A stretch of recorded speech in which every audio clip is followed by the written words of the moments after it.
Hey everybody, Mr. Regan here. And now that we've done some experiments to see how objects collide and the forces that are in action when objects collide, we're going to dive into our simulator to get a little bit more data, not only on what the forces are like, but specifically what the force strength of those objects are like.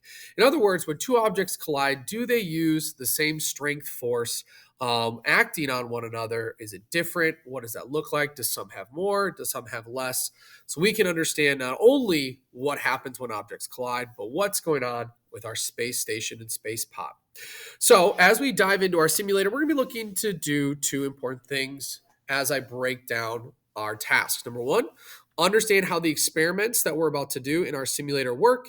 And number two, look at how we're collecting accurate velocity and force data within our experiment. So let's go ahead and take a look. Our first set of experiments in our simulator is going to look very similar to the experiments we did here in class, where you're going to be diving into the simulator, but giving our objects specific velocity when they are colliding. As we get into the simulator, you're going to need to pay attention to what the velocity of each object is so that you can run the simulator correctly.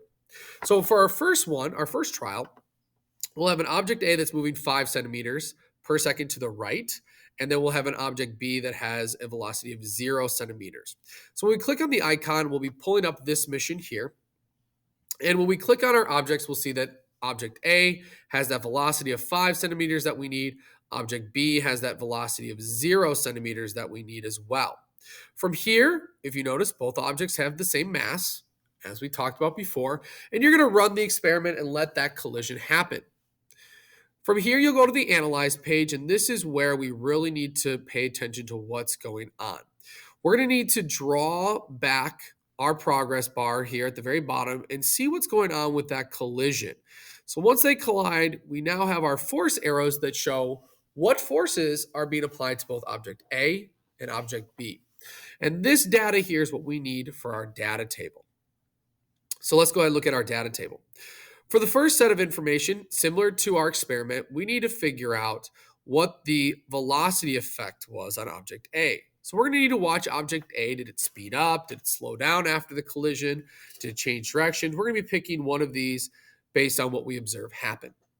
We'll do the same thing with object B. What happened with object B? Did it speed up, slow down after the collision? And then we're going to come here to the force strength. This is where things are going to get a little different than before. Okay. Here we need to have the strength and the direction of the force. So that's where we saw those pink arrows and the direction that the force was being applied.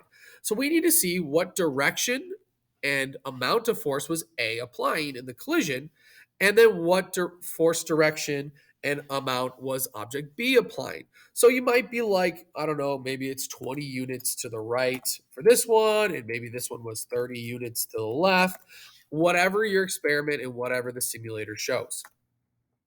From there, you're going to then set up trial two, 5 centimeters to the right, and now object B has 2 centimeters to the left. So we'll have to go in, we'll have to build.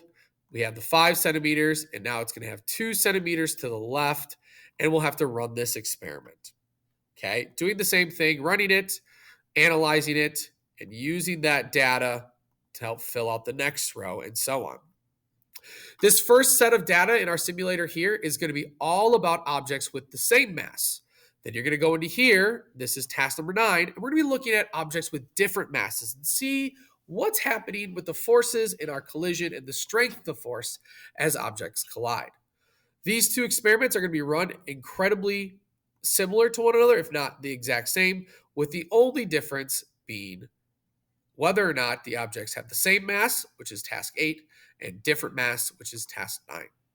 So that's how we set up our simulator and collect accurate velocity and force data. Ask yourself where you're at. If you have questions, reach out. Otherwise, good luck.